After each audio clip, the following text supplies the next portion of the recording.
बड़ी खबर, breaking news आ गई है। रूसी टैंकर की जब्ती पर व्हाइट हाउस का बयान आ गया। अमेरिकी सरकार की तरफ से देखिए, अमेरिका के राष्ट्रपति ट्रंप के ऑफिस से बयान आ गया है।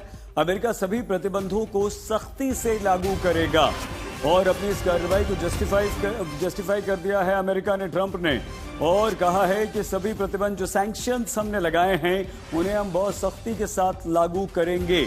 ये व्हाइट हाउस की तरफ से रूसी टैंकर की जब्ती पर बयान आ चुका है। इसका क्या मतलब हुआ?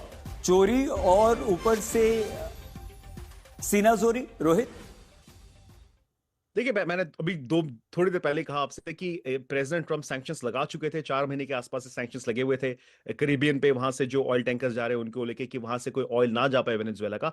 और अब ये साफ किया है प्रेसिडेंट ट्रंप ने कि जो सैंक्शंस के जो विरुद्ध अगर कोई काम करेगा तो अमेरिका के पास पूरा फायर पावर है उसको हैंडल करने का। और ये दर्शाया है अमेरिका ने दोनों ऑयल टैंकर को कैप्चर करके, और इसमें यूरोप भी शामिल था, यूके भी शामिल था। तो आई थिंक ये वही पॉलिसी है जिसको वो वर्ल्ड वाइड ले जाने की कोशिश कर रहे हैं। ठीक है रोहित, हम जल्दी जल्दी बात कर रहे हैं। प्रणय के पास मुझे जाना है। जनरल मैस्टन, मैं बिल्कुल एक आम भारतीय, एक आम इंसान की तरह आपसे सवाल पूछ रहा हूं, क्या ये ट्रंप की दादागिरी और गुंडागर्दी है सर?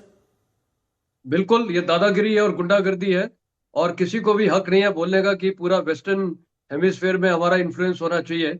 तो फिर तो उस हक से तो वो चीन भी यही बोलेगा और रूस भी यही बोलेगा कि फिर हमें भी पूरा अधिकार है ईस्टर्न हेमिस्फेयर में हमारा इन्फ्लुएंस होना चाहिए। फिर रूस को कौन फिर तो कोई अधिकार नहीं है रूस को, रूस को भी रोकने का, अमेरिका का ये यूक्रेन के अंदर या चीन को ताइवान के अंदर। मतलब ये अभी गुंडागर्दी की पॉलिटिक्स शुरू हो गई है, इसलिए इंटरनेशनल ऑर्डर अभी खत्म हो गया है। मेरे को हैरानी नहीं होगी कि प्रेसिडेंट ट्रंप अभी एक और चीज कर सकते हैं जो बहुत दुनिया को एक जोल्ट लगेगा। अभी यूनाइटेड नेशंस की तो एक वैल्यू खत्म हो गई है। हो सकता है प्रेसिडेंट ट्रंप जो 22% फंडिंग कर रहे हैं यूनाइटेड नेशंस की, वो यूनाइटेड नेशन से ही निकल जाए। और वो निकल गए तो United Nations as institution collapse हो जाएगा। WHO से आपने देखा।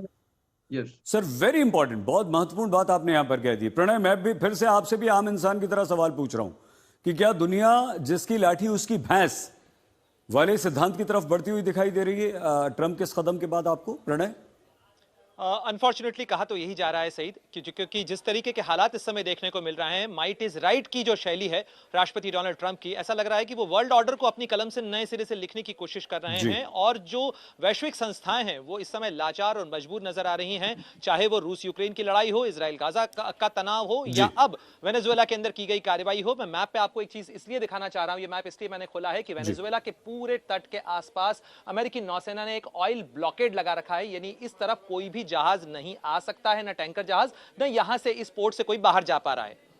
बहुत धन्यवाद प्रणय, ये भी इंपॉर्टेंट महत्वपूर्ण बात आपने बताई।